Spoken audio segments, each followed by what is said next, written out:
오늘 시편 51편은 우리가 잘 알듯이 가장 유명한 그런 회개 시편입니다. 표제에도 붙어 있지만 다윗이 밧세바와 동침한 후 선지자 나단이 그에게 왔을 때 바로 지었던 그런 시편의 말씀입니다. 오늘 시편을 통하여서 다윗은 단지 자기가 범한 그런 자범죄, 고범죄, 내가 지은 그런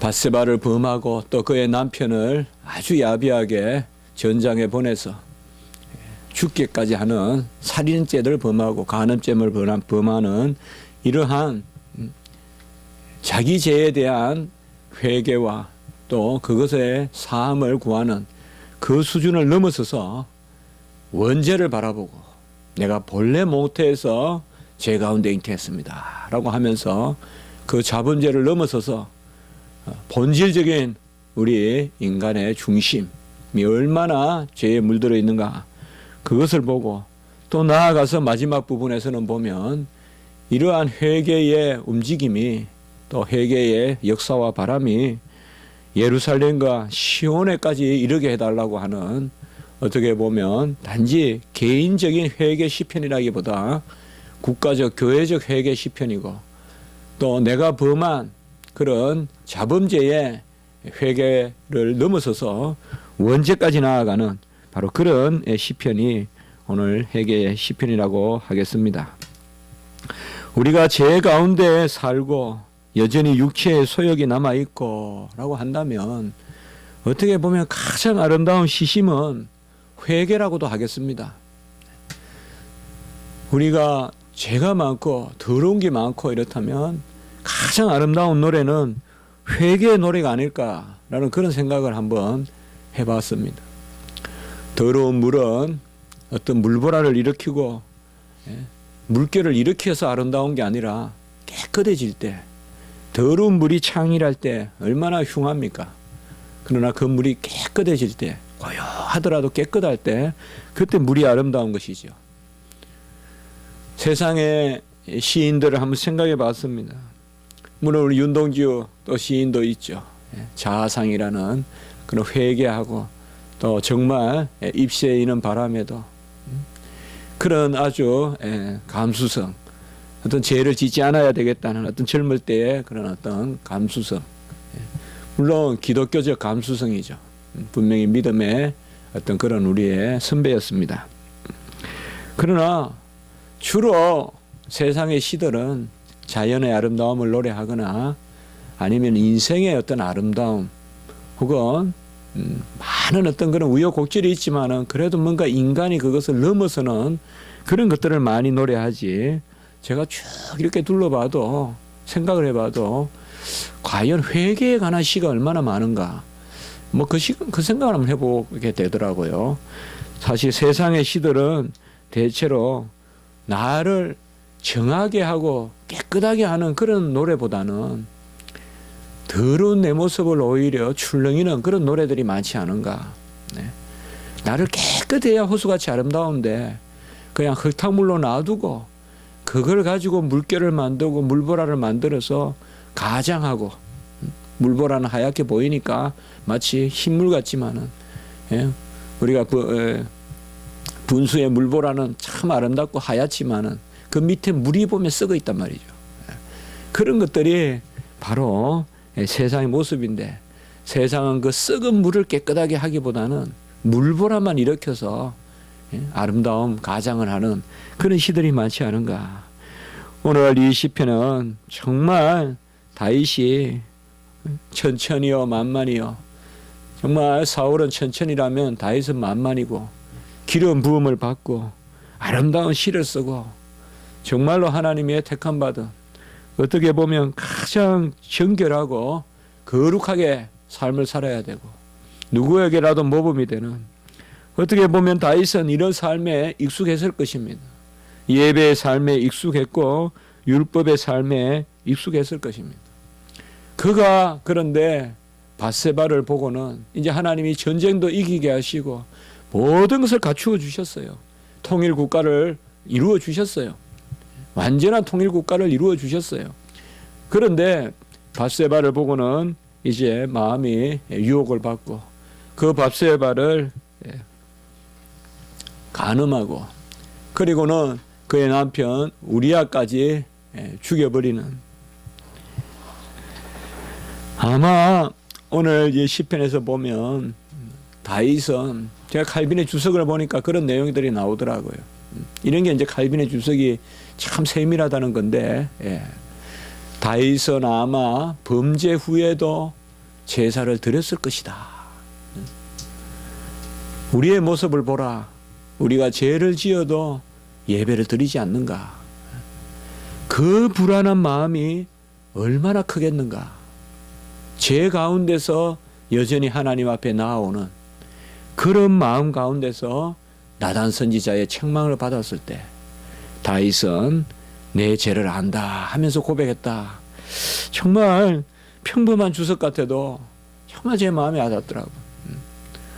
저는 목사니까 온갖 혈기를 부리다가도 말씀을 준비해야 되고 또 강단에 서야 되고 이러한 모습들을 많이 겪다 보니까 이런 그 칼빈의 주석이 더 와닿는 것 같아요. 오늘 이 시편은 단순히 자탄이나 절망의 시편이 아니라 하나님을 붙들고 나의 죄는 얼마나 큰가 그것을 내놓으면서도, 그러면서도 하나님의 인자하심이, 긍휼하심이 이기신다. 로마서 3장 4절에 보면 주의 미쁘심이 이기신다. 내가 믿지 않는다고 해도 그 믿지 아니함이 하나님의 미쁘심을, 신실하심을 패하겠느냐. 로마서 3장 4절에 보면 우리가 믿지 않는다고 해서 하나님의 미쁘심을 패할 수 있겠느냐. 얼마나 강한 말씀이에요. 믿지 않는다고 해도 하나님은 떠나지 않겠다 이거죠. 택한 백성은. 그까지 강하게 말씀을 해주시는데 오늘 시편은 또 바로 이런 말씀과 연관되어 나타나는 것입니다. 1절에 보면 주의 인자를, 여기 인자는 무조건적 베푸는 사랑이죠. 신약에서는 사랑, 구약에서는 인자 이렇게 표현이 되어 있는데 주의 인자를 그리고 주의 많은 긍휼을 이렇게 두 번이나 반복하고 있습니다. 죄가 작은 사람은 작게 구하겠지만은 죄가 큰 사람은 많은 긍휼이 필요하죠. 그래서 주의 인자를 이라고 말하고 주의 많은 긍휼을 이라고 이야기했습니다. 그냥 긍휼도 아니고 인자와 긍휼을 베푸는데 많이 베풀어 주셔야 되겠다. 이렇게 두 번이나 이야기하고 있습니다. 3절에 보면 물은 내가 내 죄가를 아오니 라고 말합니다. 나단 선지자가 책망했을 때 다윗은 이것을 부인하지 않았습니다. 부자가 있는데 그에게는 많은 양들도 있고 하는데 가난한 사람의 암양 새끼 한 마리를, 작은 암양 새끼 한 마리를 부자가 빼앗아 갔다. 그리고 그것을 빼앗아다가 잡아먹었다. 그러니까 다윗이 그런 놈이 어디 있느냐. 부자가 가난한 사람 작은 새끼 암양, 그 뭐예요? 씨를 하려고 남겨둔 암양이겠죠. 키워가지고. 그런데 그 새끼 작은 암양, 씨를 하려고 이제 그 암양을 통해서 많은 양을 낳고 해가지고 재산을 한번 부자가 되보려고 하는 그런 가난한 작은 새끼 암양 한 마리밖에 없는 그 양을 부자가 빼앗아다가 잡아먹었다. 그러니까 다윗이 그런 놈이 어딨냐 당장 그냥 판결을 해서 혼을 내겠다 하니까 바로 나단이 바로 네가 그런 놈, 네가 바로 그 사람이다. 그렇게 이제 지적을 하잖아요. 다윗이 네가 뭐가 부족해서 다 하나님이 베풀어 주시고 가족도 주시고 명예도 주시고 또 아름다운 율법을 즐거워하는 마음도 주시고 신심도 주시고 또 국가 통일을 이루시는 무엇보다도 언약의 자손으로 후손까지 약속까지도 주셨는데 뭐가 부족해서 네가 부자가 돼가지고는 그런 작은 암양새끼 한 마리를 탐내서 잡아먹느냐. 그 우리야 가정, 이방 해족 속의 가정에 그런 파탄을 일으키느냐.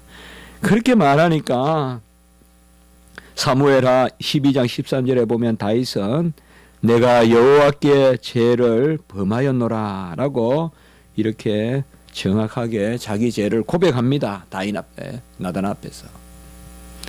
그리고는 3절에 보면 물은 나는 내 죄가를 아오니 라고 이야기합니다. 오늘도 보면 3절에 물은 내 죄가를 아오니 오늘 3절에 나오는데요. 바로 다윗은 자기의 죄를 범하였다는 것을 고백합니다. 이것이 바로 다윗의 뛰어난 점이라고 하겠습니다. 가인은 아벨을 죽인 후에 아벨이 어디 있느냐라니까 가인은 그렇게 말하죠. 내가 알지 못하나이다. 내가 아우를 지키는 자니까. 하나님이 가인의 마음에 이러한 동기를 주었어요. 하나님이 물어봤어요. 아벨이 어디 있느냐 이 말은 가인아 네가 아벨을 해쳤구나. 그러면 아벨이 하나님 제가 잘못했습니다. 제 죄가를 압니다 라고 고백해야 되는데 가인은 바로 내가 알지 못하나이다. 내가 아우를 지키는 자니까. 오늘 다윗과 이 가인을 한번 생각해 보게 됩니다. 다윗은 내 죄가를 안다라고 이렇게 말하고 고백하고 있습니다. 선지자가 아무리 하나님의 기름 부음 받은 선지자라도 다윗은 왕이잖아요. 엔간하면 그냥 죽여버렸을 텐데, 엔간한 왕이면 나단을 죽여버리든지 그렇게 했을 텐데, 나단의 말을 듣고는 바로 내 죄가를 안다라고 이렇게 말했습니다. 죄과가 뭘까요? 이게 바로 죄의 짐입니다. 죄를 인정하고 그리고 죄가 우리에게 주는 무게. 어떻게 보면 죄가 있으면서도 하나님의 백성으로서의 삶을 살아가야 되는 이것이 바로 죄가라고 할 수 있어요. 믿지 않는 사람들, 세상에서 말하는 죄가는 세상의 형벌을 뜻해요. 감옥에 가거나. 그러나 하나님 앞에서의 죄가는 훨씬 더 영적인 것이고 훨씬 더 심각한 것이에요. 어떻게 보면 순결한 신부가 하나님 앞에 살아야 되는, 신랑이신 예수를 모시고 살아야 되는 순결한 신부가 옷을 더럽히고 마음을 더럽히고 육체를 더럽히는 바로 그러한 죄의 짐, 이것을 내가 아오니라고 이렇게 말하고 3절 후반부에 보면 내 죄가 항상 내 앞에 있나이다. 이 말은 항상 죄의식 가운데 내가 사로잡혀 있었다라고 노래하는 것입니다. 사실 죄를 지으면 안 되죠. 그리고 죄를 지었을 때 죄의식을 가지지 않고 죄가를 알지 못하는 것, 이것은 더욱 어리석은 것이죠. 어떻게 보면 죄를 짓는 것은 인간적이라고 한다면 죄과를 알지 못하는 것은 이것은 짐승과 같은 것이죠. 죄를 짓는 것은 어찌 보면 우리로서는 불가하다고도 하겠어요. 우리가 완전하지 못하기 때문에. 그러나 그 죄를 지은 후에 죄가를 알지 못하고 끝까지 내가 옳다고 그러고 오히려 그것을 지적해 주는 사람을 해치려고 들고 그것을 깨닫게 해주는 사람을 오히려 업신여기고 그것이야말로 짐승과 같은 것이죠. 다윗의 장점은 우리가 그가 죄를 지은 것은 분명히 다윗의 약점이라고 할 수 있겠지만은 그의 장점은 그 죄가를 알고 내 죄가 항상 내 앞에 있나이다 라고 이렇게 말하는 이 말은 그 죄의식을 항상 마음속에 가지고 있다. 내가 무슨 죄를 지었다. 무슨 죄를 지었다. 우리는 죄에 대해서 절망해서는 안 되고 죄를 피해서도 안 되지만은 죄가 우리에게 임했을 때, 내가 죄를 지었을 때 그것을 고개를 흔들면서 망각하려고 해서는 안 되지만은 오히려 죄를 지었을 때 우리에게 합당한 모습은 그 죄에 대한 심각한 기도와 고민과 어떻게 보면 그 죄에 대한 인정이 있어야 됩니다. 우리는 너무 쉽게 죄를 잊어버리고 너무 쉽게 죄를 타넘어갑니다. 오늘 다윗은 죄가를 안다고 하고 내 죄가 항상 내 앞에 있나이다 라고 합니다. 그러면 우리 기독교인들은 항상 내 죄가를 헤아리고 죄의 짐에 허덕이고 죄의 짐에 억눌려서 항상 자면서도 죄의식에 시달리고 아침에 일어나서도 죄를 안 하고 그렇게 살아야겠습니까?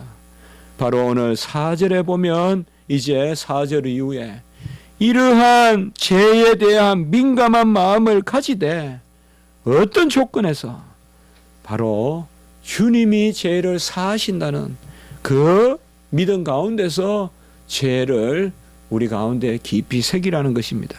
4절에 보면 내가 주께만 범죄하여 주의 목전에 악을 행하여 싸우니라고 이렇게 말하고 있습니다. 여기 주께만 범죄하여, 이것은 여러 가지로 해석이 됩니다. 가장 우리가 잘못된 해석은 어떻게 보면 다윗은 사람에게 범죄한 것이 아니라 주에게 범죄했다라고 이야기한다. 이것은 좀 맞지 않는 해석이죠. 분명히 사람에게 범죄한 거죠. 그렇게 생각해서는 안 될 것입니다. 또 두 번째 주석하는 주석학자들을 보면 주께만 범죄했다. 이것을 세상의 법이 아니라 하나님의 법만 내가 위반했다. 이것도 또 우리가 온전치 않습니다. 간혹 성도들이 나쁜 일을 하고도 하나님 앞에만 회개하면 된다. 그리고 사람과의 관계는 그냥 회복을 시키지 않는, 그것은 합당하지 않습니다. 내가 사람에게, 그가 믿지 않는 사람이라도 죄를 지었으면 그 사람에게도 갚을 것은 갚고 그리고 하나님 앞에 또 회개를 하고 우리가 나아가야 되는 것이죠. 그래서 그렇게 해석도 할 수가 없습니다. 여기 주께만 범죄하였다. 이것은 어떻게 우리가 해석해야 될까요? 답은 없을 것 같습니다. 그러나 이렇게 한번 생각해 보면 어떻겠습니까? 평소에 다윗은 언약의 백성으로, 오늘 20편에서 다윗은 누구냐? 바로 하나님이 그와 언약을 맺어주신, 사무엘하 7장에 언약을 맺어주신 그 다윗이란 말이에요.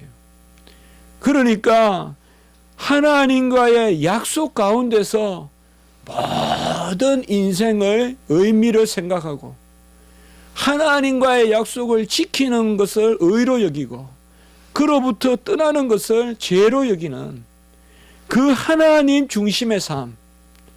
그래서 우선적으로 죄에 대해서 분명히 다윗은 잠시 그가 실족했을 때는 하나님 얼굴을 가리고 하나님의 얼굴에 피하고 밧세바를 범한 것을 우리야만 죽이면, 남편만 죽이고 인간의 눈만 피하면 된다고 생각했을 것입니다. 그러나 다윗은 그것이 아니라는 것을 돌이키는 것이죠. 그래서 주께만 범죄했다라는 말은 뭔가 하면 오히려 우리가 이렇게 해석해 볼 수가 있다는 거죠. 사람과의 관계 가운데서 가장 사람을, 우리가 사람과의 관계를 온전케 하는 것, 그것이 바로 어떻게 보면 하나님의 뜻인데 그것을 망각하고 오히려 사람의 눈만 가리면 하나님을 가리는 줄 알고, 그래서 궁극적으로는 사람을 해치는 것이 하나님을 해친다는 그것을 깨달았다는 것이죠. 그래서 내가 주께만 범죄했다는 말은 사람에게는 범죄하지 않았다는 것이 아니라 사람에게 사랑을 베푸는 것, 그것이 주께 하나님을 사랑하는 길이라는 걸 보여준다는 거죠. 사람에게는 아무렇게나 하고 옆에 있는 사람에게는 막 대하면서도 하나님 앞에만 잘하면 된다. 그게 아니라는 거죠. 주께 범죄했다는 것은 결국 언약의 하나님, 이 세상의 삶을, 나그네의 삶을 살아가지만은, 다윗이 가장 그 나그네의 삶을 생각했잖아요. 나그네의 삶을 살아가는 가운데서 정말 하나님 중심으로 생각을 하되 그 가운데서 이 세상의 모든 일들을 함께 바라보는, 우리가 성도들이 간혹은 아주 경건해요. 그러나 많은 경우에 보면 사람과의 관계를 제대로 못해요. 너무나 경건하고 너무나 근엄하고 올바른데 도무지 사람과의 관계는, 여러분, 우리는 천국에서 사는 게 아닙니다. 새하늘과 새 땅에서 사는 것이 아닙니다. 세상에서 사는 겁니다. 이 땅에서 사는 것입니다. 우리가 주께만 범죄했다는 것은 주님의 뜻이 이 세상 가운데서 사랑하면서 살아가는 것입니다. 물론 세상과 더불어 죄를 지으라는 것이 아니죠. 그런 면에서 주께 범죄하는 것은, 주의 목전에서 악을 행하는 것은 세상 사람들을 미워하거나 세상 사람들을 훔치거나 또 남의 아내를 빼앗거나 이런 것들이 다 결국은 주께 범죄하는 것이라는 거죠. 그런 의미에서 항상 우리는 주께 범죄하는 것을 두려워해야 되는데, 그것은 세상의 사람들을 사랑하는 것과 별개의 것이 아니라는 것이죠. 그것을 바로 다윗은 말하고 있습니다. 결국은 다윗은 주께만 범죄했다고 말하므로 어떻게 보면 이 자신이 지은 죄의 성격을 하나님 앞에서의 죄라고 이해하고 있어요. 이것은 아주 중요한 일입니다. 우리가 무슨 죄를 하나님 앞에 가져가는 것은 두려운 일입니다. 그러나 두렵지만은 그 일을 해야 됩니다. 왜요? 그 죄를 용서하시는 분도 하나님이시기 때문에 그렇습니다. 가장 우리의 죄를 꿰뚫어 보시는 분도 하나님이시지만은 우리의 죄를 용서하시는 분도 하나님밖에 계시지 아니하시기 때문에 그렇습니다. 그래서 주께만 범죄하여 주의 목전에 악을 행하였다는 것은 이제 이때까지 사람의 범죄다, 사람의 눈만 가리면 된다, 남편의 눈만 가리면 된다, 이 일은 사람만 모르면 된다라고 하는 생각에서 이 죄를 주님 앞에 가져가고, 왜 주님 앞에 가져가느냐? 주님 앞에 가져갈 때 비로소 그 죄의 용서의 길이 열리기 때문에 그렇습니다. 우리는 어떤 죄든지 주님 앞에 가져가지 않으면 결코 어떤 죄든지 해결받지 못합니다. 끝없는 죄의식에 시달려야 됩니다. 죄를 가지고 하나님 앞에 나아가세요. 하나님 앞에 내 죄를 토설하세요. 그리고 하나님의 용서를 구하세요. 그것이 바로 4절 후반부에 보면 주께서 말씀하실 때에 의로우시다 하고 주께서 심판하실 때에 순전하시다 하리이다 라고 말하는 것입니다. 주의 말씀을 들어야 되고 주의 심판을 들어야 돼요. 이것이 어떻게 보면 두려운 것이에요. 세상은 못 봐도 하나님은 보세요. 하나님 주의 말씀은 그것을 깨닫게 하세요.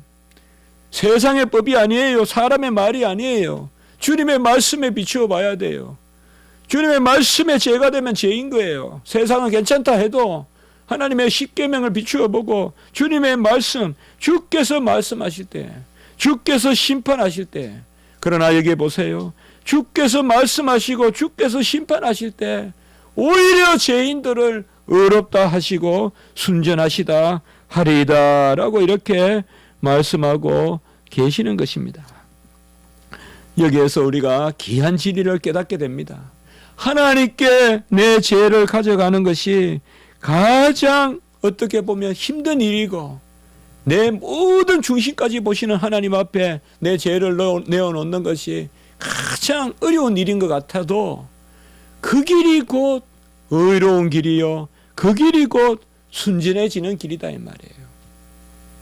사람 눈을 속이고 그곳으로 자족하고 됐다 싶은 그것은 결코 우리의 마음의 평강을 이룰 수가 없습니다. 하나님 앞에 내어놓아야 돼요. 그때 주님께서 어렵다 하시고 주님께서 순전하다 하시다라고 이렇게 말씀합니다. 아까 로마서 3장을 읽었지만은 바로 로마서 3장 3절과 4절에서 시편 이 구절을 인용하고 있습니다. 로마서 3장 4절에 보면 주께서 주의 말씀에 어렵다 함을 얻으시고 판단 받으실 때에 이기려 하심이다 이렇게 되어놨어요.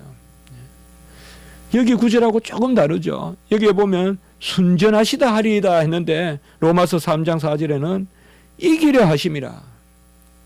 주께서 주의 말씀에 어렵다 함을 얻으시고 판단 받으실 때에 이기려 하심이라. 이기려 하심이란 말이 뭘까요? 바로 주님께서 죄를 이기신다는 것입니다. 판단하실 때 이기시고 말씀하실 때 어렵다 하신다는 것입니다. 그래서 아까 제가 말씀드렸던 바로 앞에 절 로마서 3장 3절에서는 어떤 자들이 믿지 아니하였으면 어찌하리요? 그 믿지 아니함이 하나님의 미쁘심을 패하겠느냐? 그렇게 말씀하시고는 그럴 수 없다 이 말이에요. 하나님의 미쁘심이 이기신다 이 말이죠. 바로 이거예요.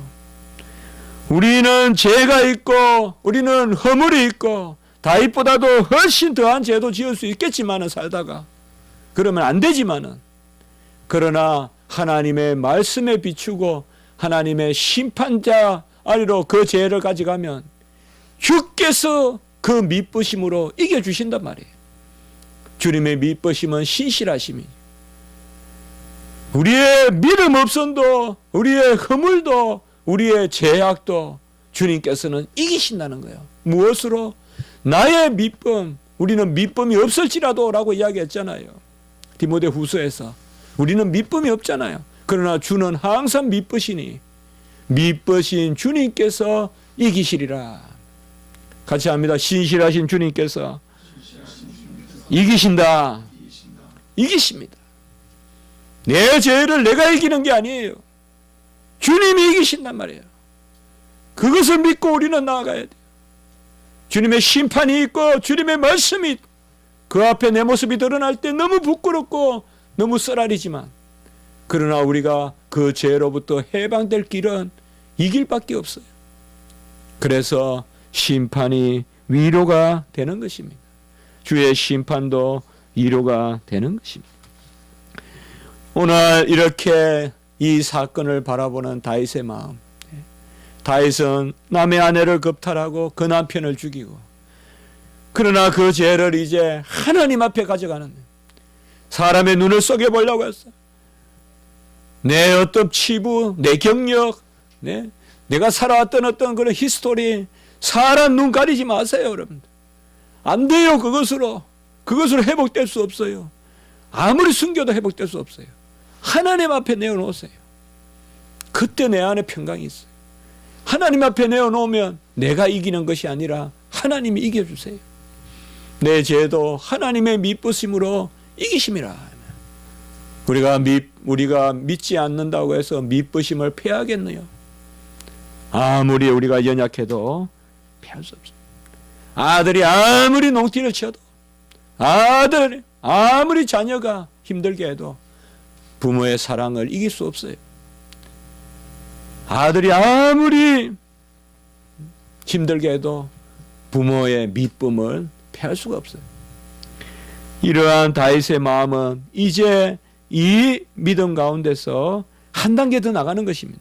그것이 바로 5절 이후에 내가 죄악 중에 출생하였으며 어머니가 죄 중에 나를 잉태하였습니다. 이제 원죄잖아요.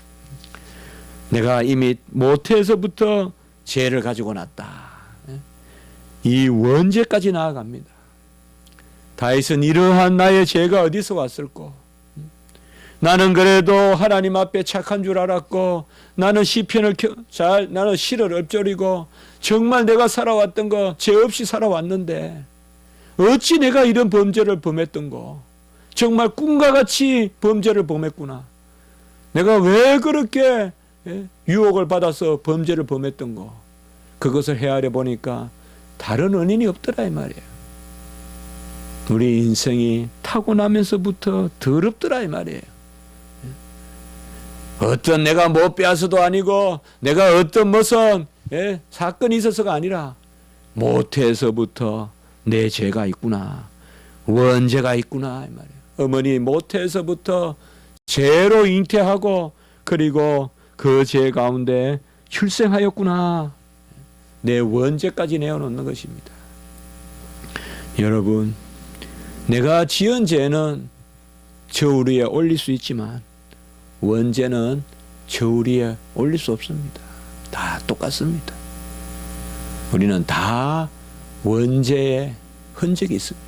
이제는 거듭나서 원죄를 그 죄짐을 이기지만은, 죄의 저주를 이기지만은 그래도 여전히 육체의 소욕이 남아 있어서 그러한 원죄의 흔적들이 우리에게서 날마다 드러나는 것입니다. 그러니 아무도 죄에 대해서 담대할 수 없고 다만 깨어서 기도하고 두려워하고 나아갈 뿐입니다. 6절에 보면 중심이 진실함을 원하시고 지혜를 가르치신, 기도하는 마음으로 세 가지를 이야기하고 있습니다. 중심의 진실함을 원하시오니 6절에 보면 지혜를 은밀히 가르치시리다. 여기 중심은 바로 아까 이야기했던 원죄예요. 바로 여호와여 내 중심을 붙드소서.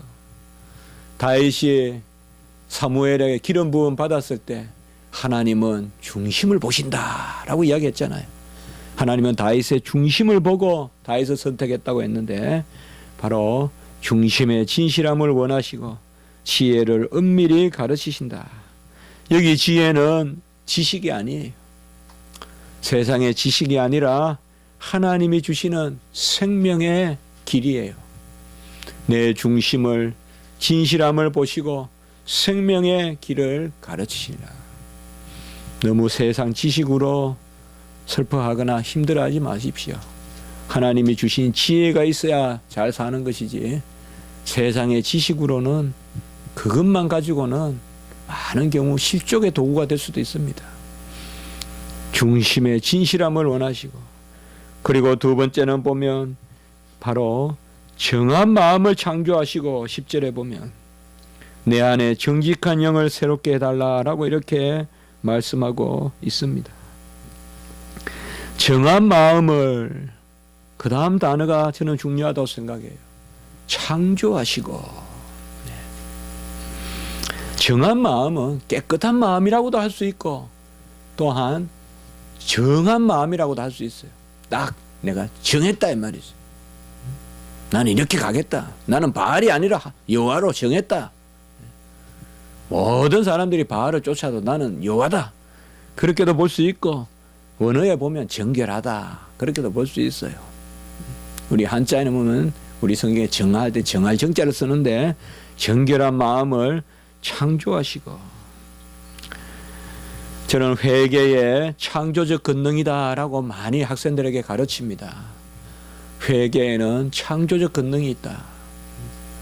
회개는 그저 옛날 것을 지워버리고 원상태로 돌아가는 것이 아니라 회개에는 우리가 알지 못하는 놀라운 창조적인 일들이 일어난다. 여러분, 맑게 했을 때 그것에 담기는 폭은, 맑은 호수는 아주 아름다운 것들을 많이 담아내잖아요. 바로 회개의 창조적 권능이 있다.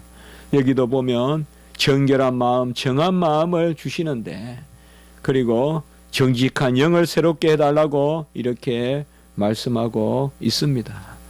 그리고 12절에 보면 자원하는 심령, 또 11절에 보면 주의 성령을 거두지 마소서.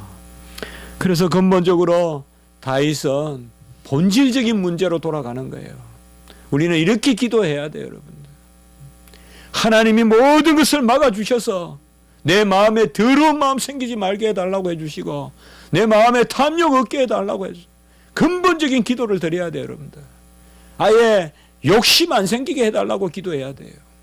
내 안에 영을 새롭게 하시고 내 안에 성령이 떠나지 말게 하시고 정직한 영을 새롭게 하시고 그렇게 기도해야 돼요. 크게 기도하시면 돼요, 여러분들.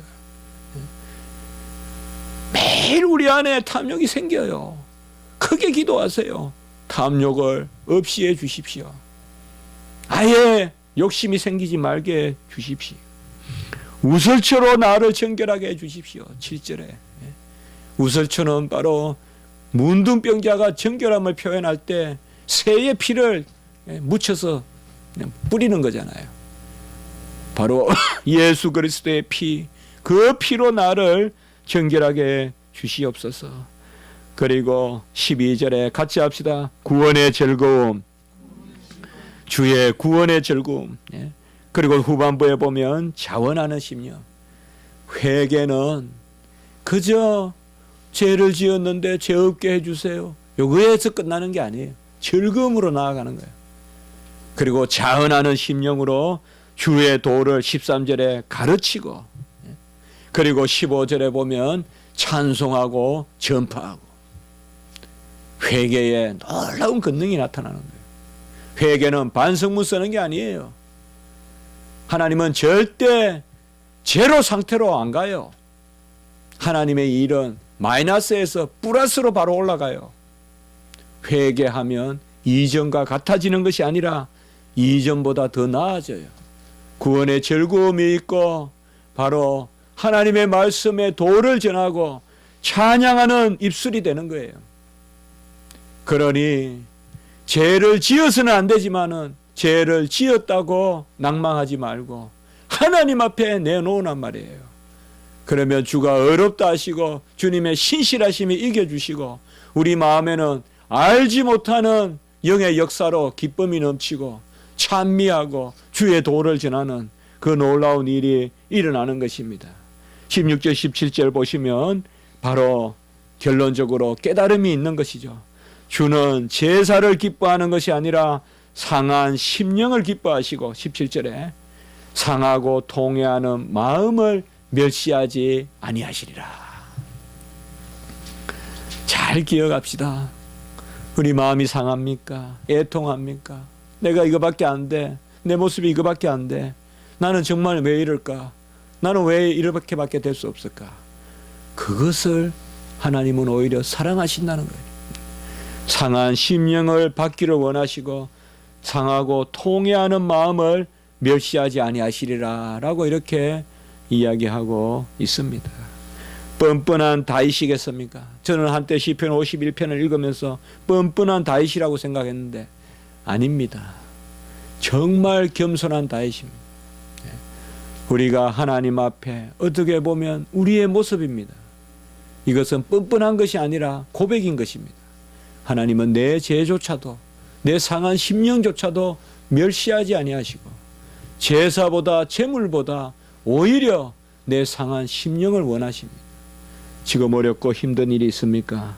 그 마음을 하나님 앞에 내어놓고 나아갔으면 좋겠습니다.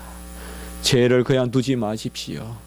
죄를 그냥 내 앞에만 두고 목전에만 두고 내 죄가 항상 내 앞에 있나이다 하고 살지 마시고 그 죄를 하나님 앞에 내어놓고 네 한 사람의 회개가 주기철 우리가 길선주 목사님 한 사람의 회개가 평양의 회개 운동을 일으켰듯이 오늘 18절에서 19절에 보면 시온에서 예루살렘 성을 쌓으소서 바로 국가적 회개, 민족적 회개로 나아가는 이러한 노래가 되는 것입니다. 오늘 말씀이 좀 길었습니다. 우리는 살아갈 때 선하고 의로운 삶을 살아야 되지만 실족할 때가 있습니다.